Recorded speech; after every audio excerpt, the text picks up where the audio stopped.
This time of year, I can literally stand still for 20 minutes and watch the grass grow. The buds on the maple trees are bursting at the seams.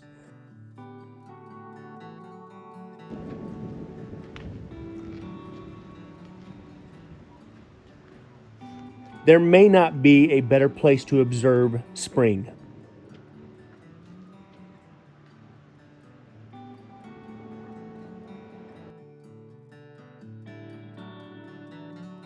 There were two significant moments when Cedar and I first laid eyes on the property.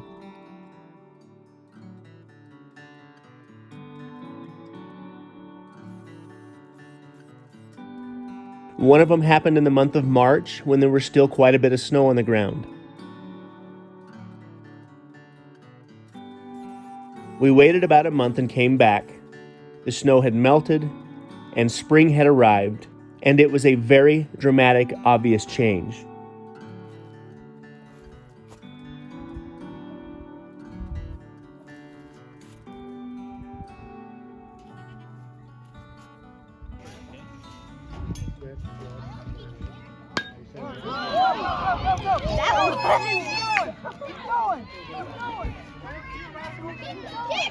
Keep going, Reed!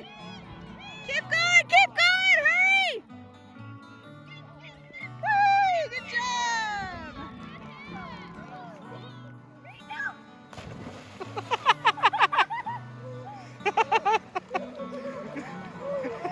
Is it freezing? That's cool!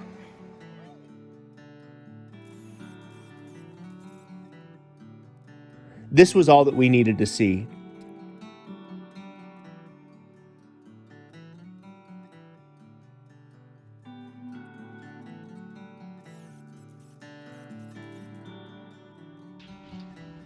We then spent our very first spring up here at Red Poppy Ranch, clearing the land and trying to figure out how we can live with this land.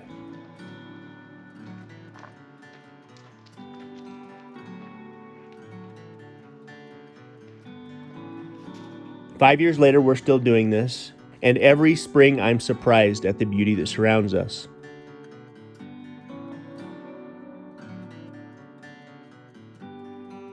We had a little bit of weather this week, but for the most part, I was able to get all of the railroad ties set and get the no-climb horse fence stretched in an effort to get the front fence completely finished.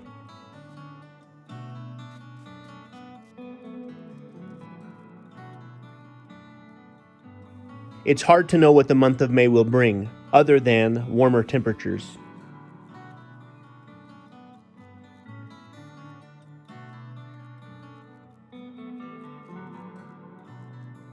We've had Mays where it rained almost the entire month.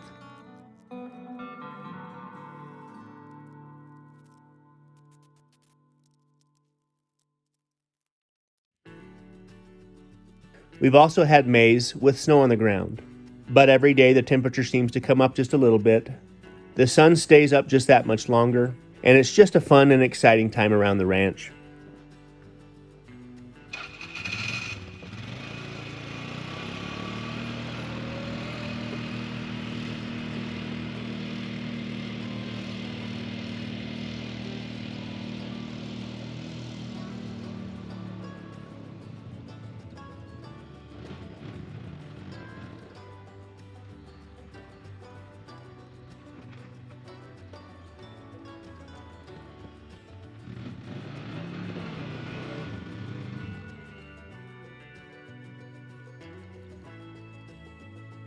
We couldn't be more happy with how the front fence has turned out.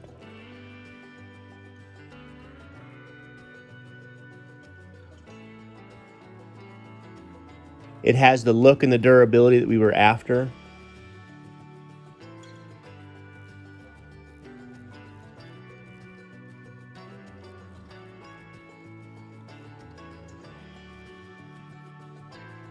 Once the front fence is completely finished, I can then move to some of the other fencing up on the hillside in an effort to let the goats control the weeds and some of the invasive species that always come up this time of year.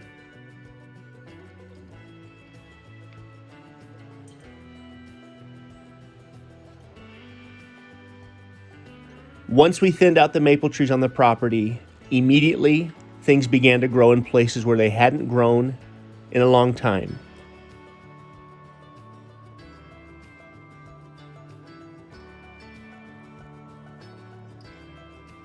We have the beautiful, rich topsoil that the maple trees produce, but the second the sunlight hits the ground, it seems the weeds take root first.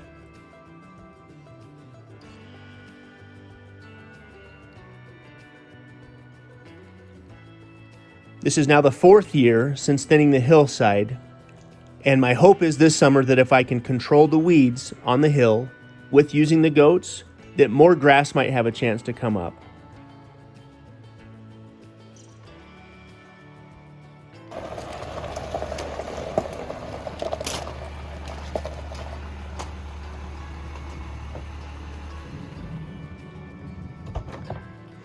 I can see your new steps are keeping the rest of the Jeep from getting too muddy. I washed it when I went into town. I sprayed it off. So this is just from one trip up the road.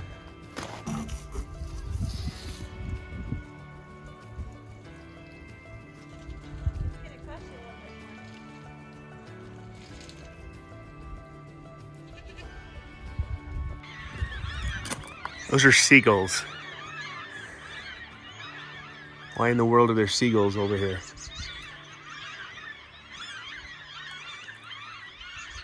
So we can pretend we're at the beach.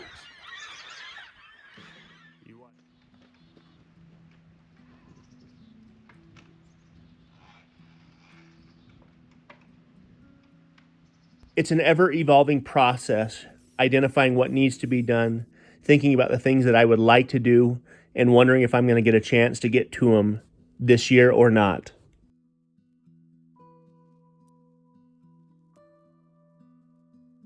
The saying, "Make hay when the sun shines," is an obvious statement right now.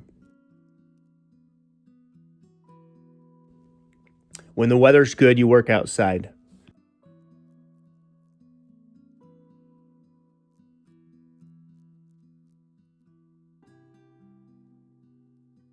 The snow is basically gone except for in a few spots in the shade, and it's time to start making some plans around what big projects we're going to dive into first.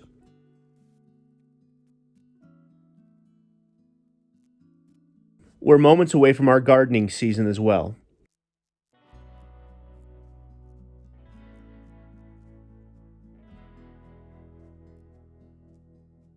Cedar and I have been talking quite a bit how we're best going to utilize the gardening season this year, and it looks like we will put up another greenhouse to try and stretch the season out as long as we can.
Once I removed all of the original maple fence posts, if nothing else, I now have about 1/4 of a cord of firewood, and these fence posts will make great firewood.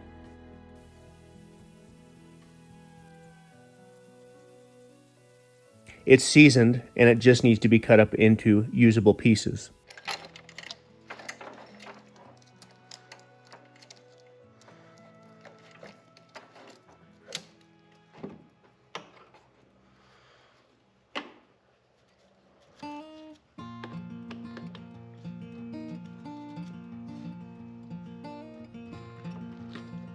We know firsthand that we can never have too much firewood.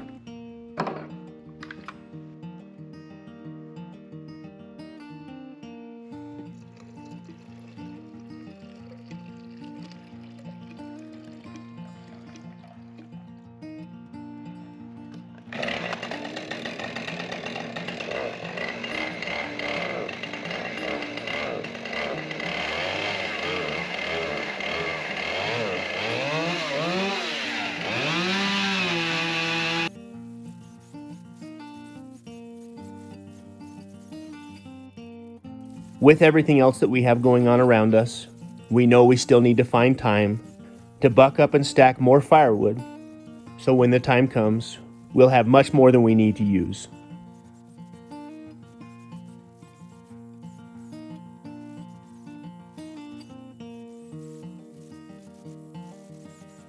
My Husqvarna Pro Series saw is the nicest chainsaw that I've ever had.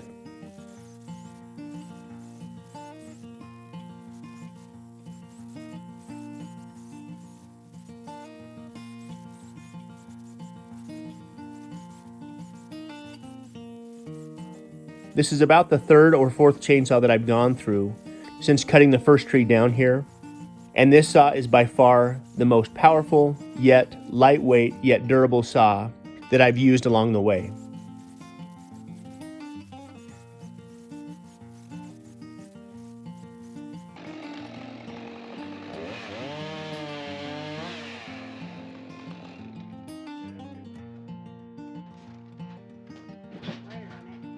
Yeah, if you get the wire off, just set it on the ground right there.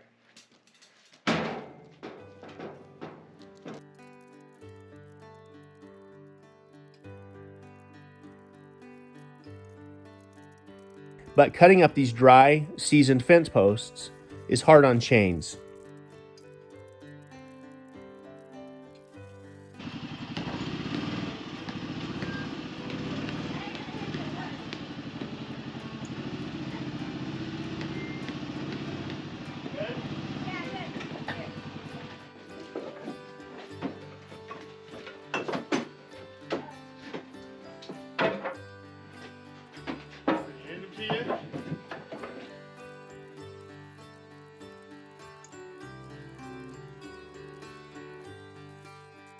After touching up the chain, the saw made light work of the fence posts. And just as I finished bucking everything up, Cedar and the kids showed up to help me stack the wood.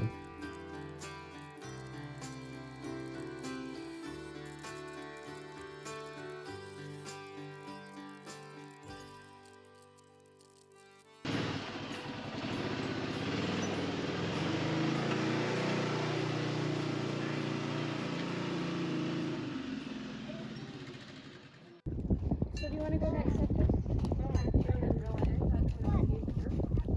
Then I'll go after Sadie. You having fun? Yes.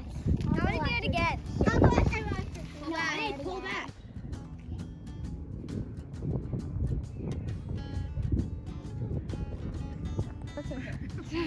Okay, go. No? Yep, give her a kick.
Our lifestyle is a full-time job, whether it's maintaining the road or cutting firewood.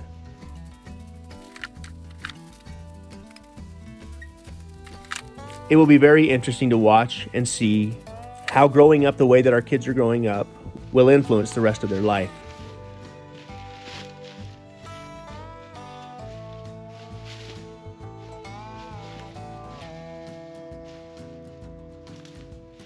Now that I can get up to the tiny cabin without any issues, I need to get it insulated, then get the inside paneling figured out.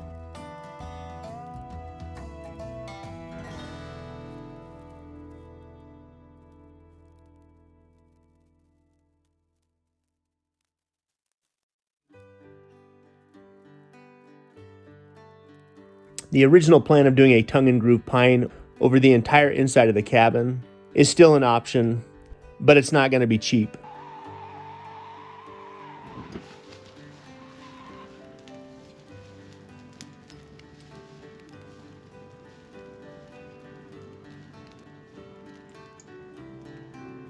I've been waiting all winter to do a little bit of cleanup around the cabin, so while I was working on the insulation, I got a little fire going out in front, and whenever I would get a free minute, I would continue to pile any dead and rotting wood around the cabin onto the fire.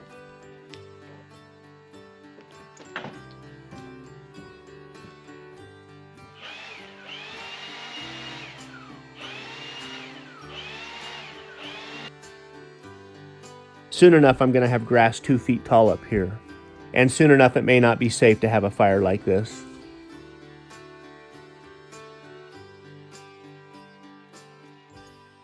I saved some pieces of the zip paneling from when I was building the shop to use to reinforce the floor in the cabin.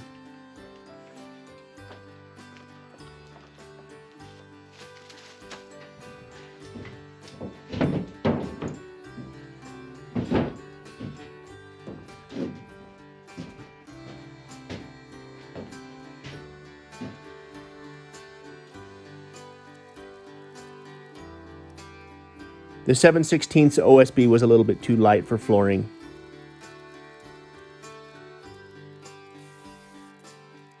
Installing these pieces of zip paneling stiffened the floor up quite a bit.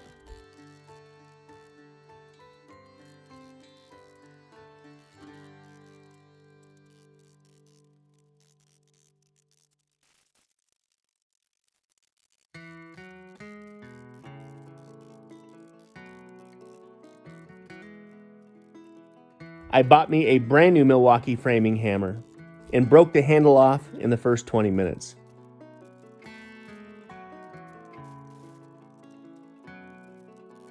That's what I get for using that hammer that way. I should have used my cat's claw to pull the nail out.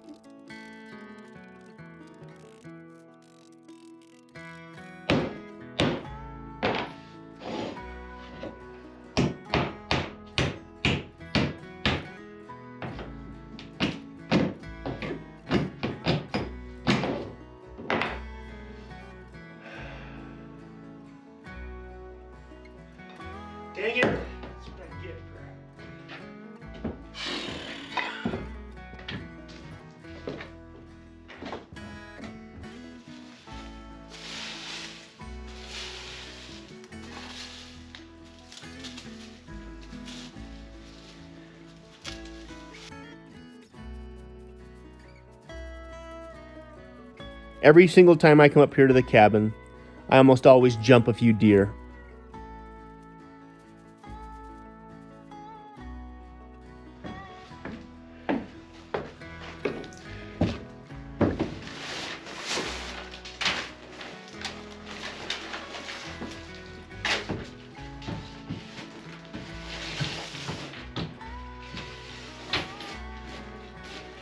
There's a few different spots up here they like to hang out. It seems the turkeys are always somewhere close by as well.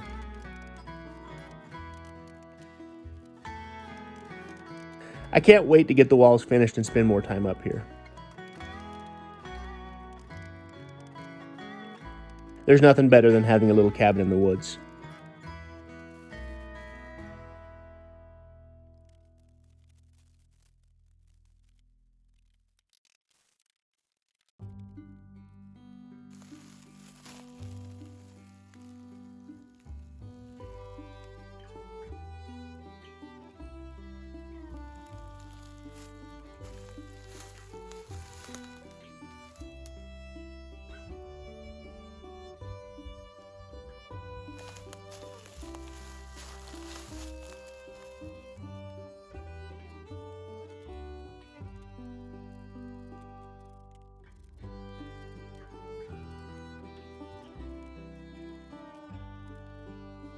As much as I don't like using fiberglass, it had to be used here and now.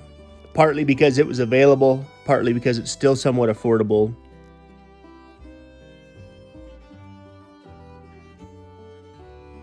And once the cabin's finished, I'll definitely spend time up here in the winter.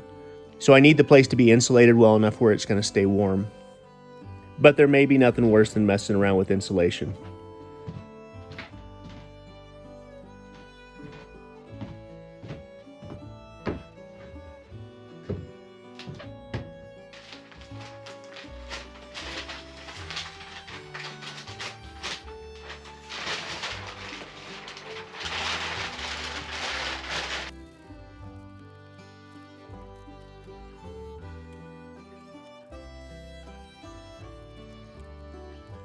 There are portions of our property that I'm not sure I'll ever be able to do a whole lot with.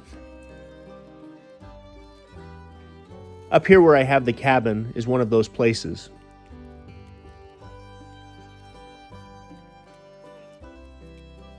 I could fence it and thin more of the trees and try and make it usable for livestock, but it's far enough away from the house that I would have to be concerned with predators up here.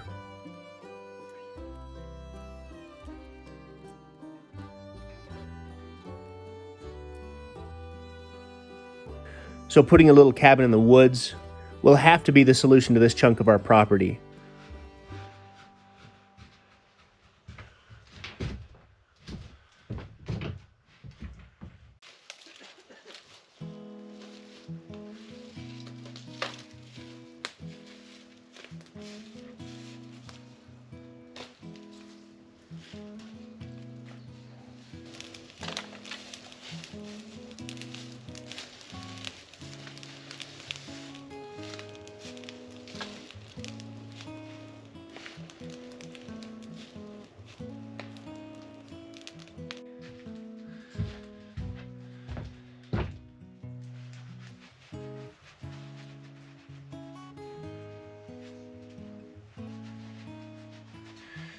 I'll still go through and thin some of the dying trees, but I'm not going to thin it the way that I did down near the house. But I've got to do something. These maple trees basically kill each other just trying to get the nutrients to live. By thinning them out a little bit, they always do better.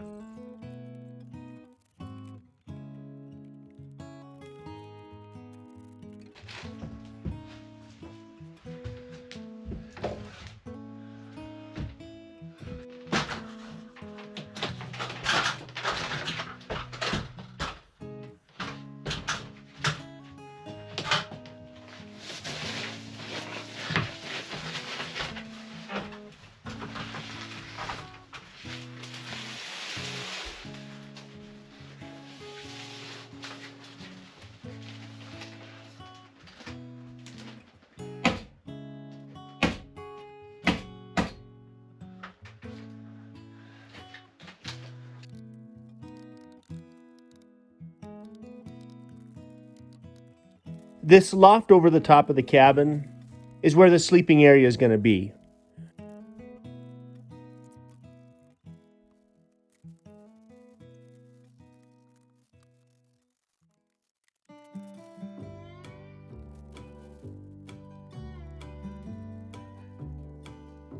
There will be a ladder and a small opening giving us access to the area.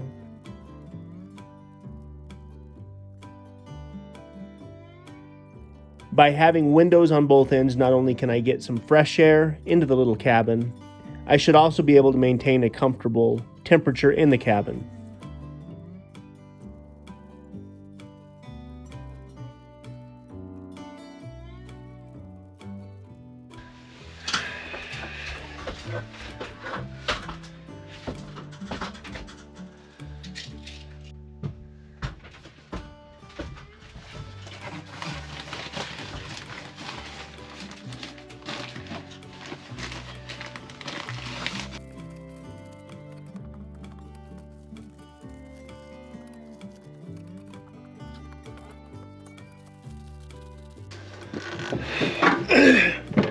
All right, I'm 2 rolls of insulation short from being finished. I'll either pick those up today or tomorrow, get up here and get that finished, and then make some decisions around whether or not I'm going to do a tongue and groove on the walls or I'm going to do the pallet wood. I'm tempted to do the pallet wood because I have it. The tongue and groove's probably going to cost me $1,000 to put up in that, but the tongue and groove will look better. There's no question it'll look better. So I don't know. Got to make some decisions.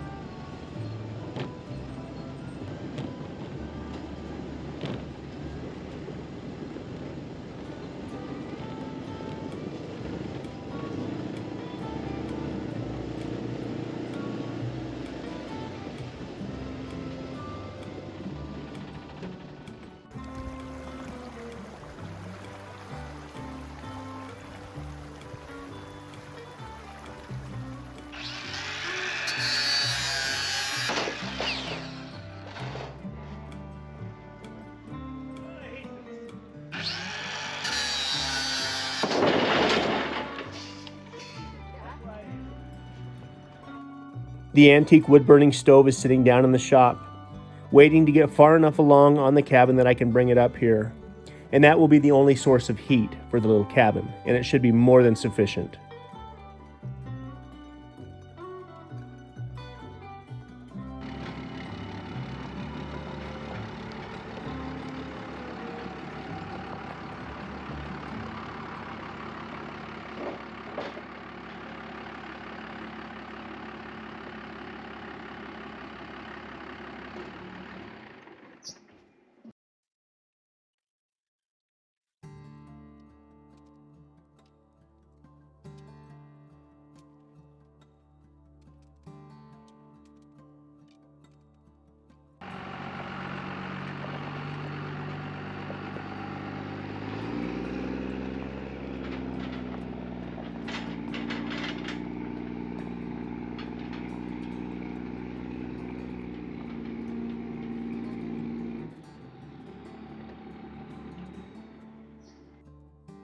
About 40 miles away from Red Poppy Ranch, there is a place where some of my original ancestors cut down the logs that they used to build cabins to live in when they first homesteaded in Idaho.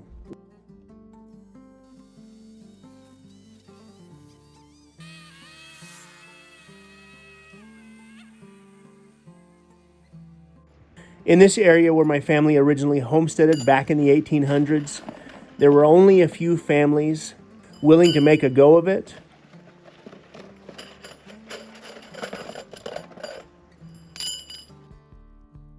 And because they were so remote, they all had to work together to survive. There was a community sawmill. There was a community dairy and a place where they all made cheese together.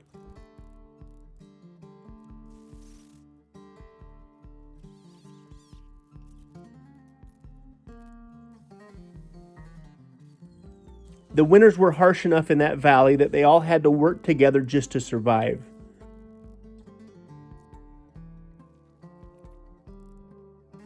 Most of these families were first-generation Americans at this time.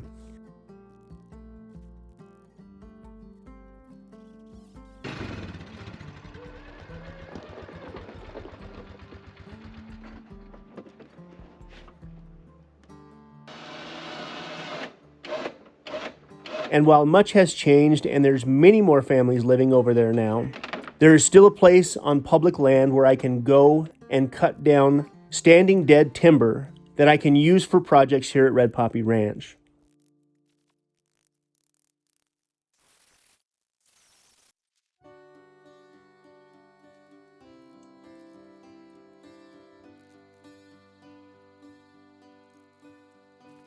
All of the lodgepole pines that I'm using on the fence, I had initially planned on getting from that area because there's an abundance of beetle-killed lodgepole pines, but over there, there's still quite a bit of snow on the mountains.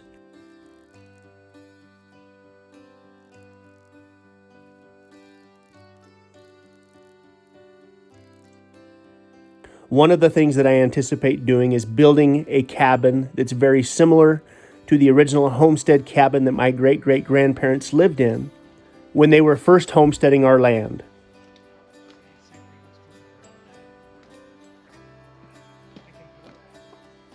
At some point later this summer, I will go over there and cut down as many standing dead trees that I can use for some of the many projects that I have around here.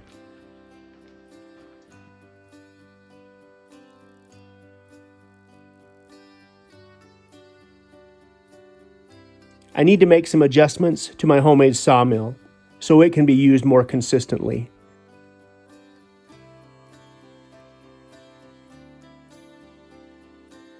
Because the price of lumber is so high, it would be nice to be able to mill my own lumber here at the property and mill it from wood that came from the forests where my ancestors also cut down trees to use for their projects.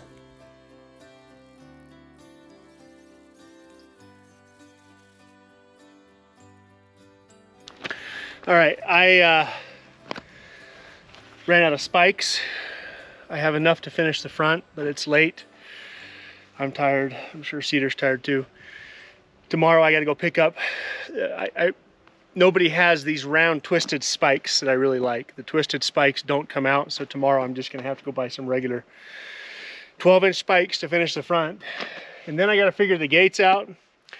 The way that I'm joining these lodge poles to the railroad ties, it's going to be I'm going to have to get a little bit crafty. They're not going to fit.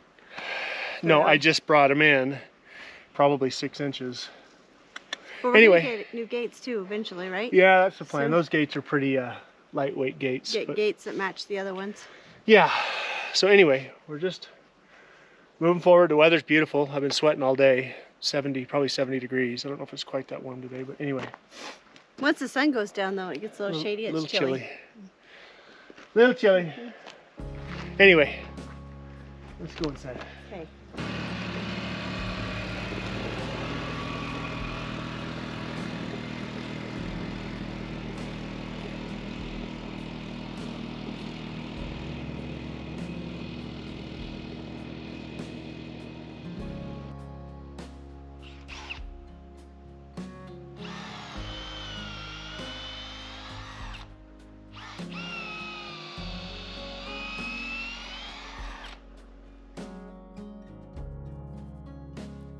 But it's likely going to be later in the summer before I can get over there.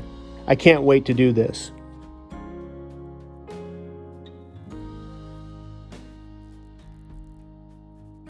I've talked about it once before, but I managed to find an old lithograph from the 1870s that came out of an encyclopedia that shows an artist's rendition of that valley and where my great-great-grandparents originally settled.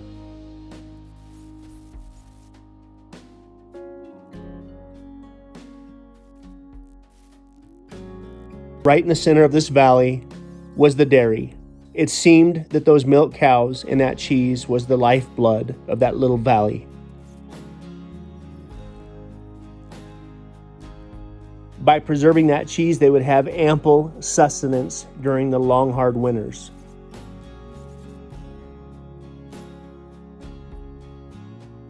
Bread, cheese, and milk seemed to be the lifeblood of the early homesteader, at least over there.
Hey, Dad, Yes. can we go see the little boy's headstone and look for the pond because we've never seen him? Yeah. You want to do that right now? Mm-hmm. Yes. Please. You got your helmet? Yeah. Okay. Let's go see if we can find it. And can we swim in it? If you want to. It's a little chilly, but let's go.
Let's go look for the headstone first. Put your seatbelt in. There's not a loft!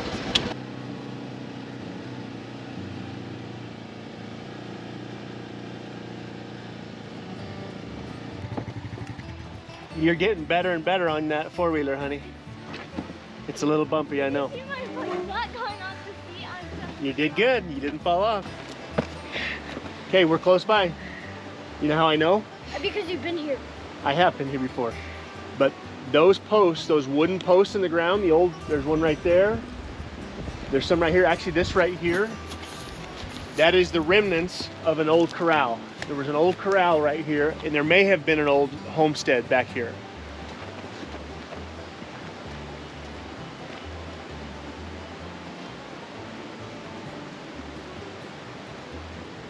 You can sit down right here if you want to. Okay, right now it's easy to find it because the grass isn't very tall, but once the grass gets tall, it's hard to find the headstone back here. But we know where it is. We know where it is now, right? Sure. Okay, let's not sit on it. Sit back here. So you can clean the grass out of that one. Can you read his name, Reedy? Kaylin. Galen Oh. Gould. What year does that say? 1948 to 1949. So 1948 to he 1949. was only 1 year old. He was 1 year old. So what we know about him is last time I showed this on a video, I got a million emails from people, but I had already found what information I could on the internet, and what we know about him. I don't know for sure if he's buried here, and I don't even know why. We still don't know why this headstone would be here, but I know that he was a year old and he had a fever, and sounds like maybe even pneumonia for a few days. You guys know what pneumonia is? Nope. Pneumonia is a sickness that kills people all the time, and bad cough typically in your lungs. And it sounds like, I don't know if this place was a favorite. It may have been a favorite place for his dad to hunt, maybe. I found his parents' information. They have passed away, but it all goes back to the Blackfoot Indian Reservation, which is a couple hours away from here. And as far as we know, he's buried there, but we just don't know for sure. So Wait, his body? Yeah, we don't know. It shows that the record shows that he is in Blackfoot, Idaho. But anyway, I don't know. This place, maybe he died right here. I don't know. Maybe the family was camping when he died. Maybe the family was hunting. I don't know. Maybe they lived up here. Maybe they lived up here. Yeah, I don't know. And then they just moved to there. Basically, all that we know online is that that I found online was that he was sick for like 3 days before he died. So, pretty sad, but this is such a beautiful place. I couldn't imagine finding a better place to be buried. So maybe over summer, what we should do, as the grass grows, maybe we should come and clean this place up so you can find his headstone easily. Sound like a good idea? Mm-hmm. Sure. How'd you find that out? I don't remember. Somebody told me about it. Who? I don't remember. It's been a long time ago. So over summer, as the grass grows, we'll come up here and we will see if the flowers are still here, too? Yeah, we'll use the edgers and clean this up. We should probably get some more flowers. Maybe and we can get some more flowers, too. I was thinking he was buried right here because this is probably, like, he could fit in That's there. about the size that he would be. Like 1-year-old? Yeah. Yeah. He would be smaller than this. He probably would be about that size. Yeah, I don't know. Maybe there was an old ranch right here or an old homestead or something.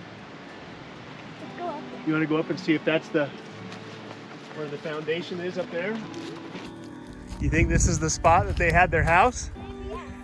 Look at that view. Do you see what I see? You see well, there was a forest fire up here about 10 years ago. That's why there's no big trees. But the headstone's right down there. So this would have been a great little spot. Who knows? We just don't know. That's Or like up there. If he was still alive, he will be like 70 something. He'd be 73, wouldn't he? Yeah. So way up there is a place where I want to take you guys and go camp. There's way up there. There's a spring up there.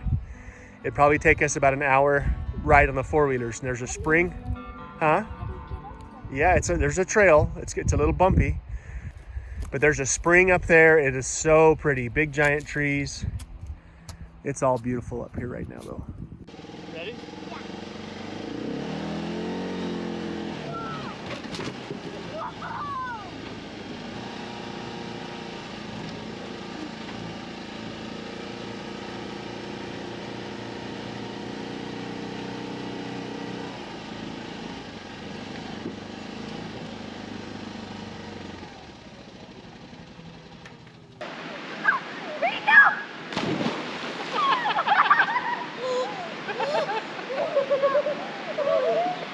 That's cool! That's cool!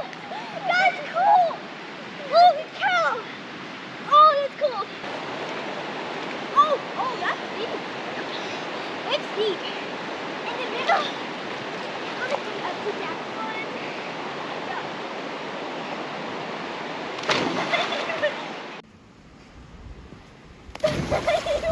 You touched it. It's my leaves.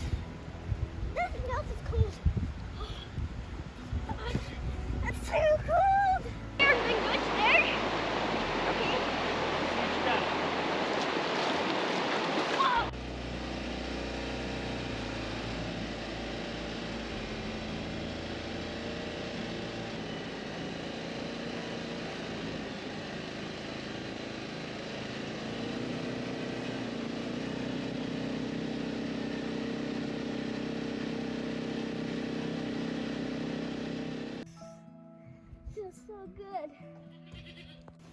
You getting warm, Reed?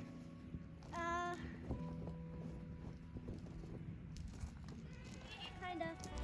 Let me spray you off with a hose. No. Clean you off.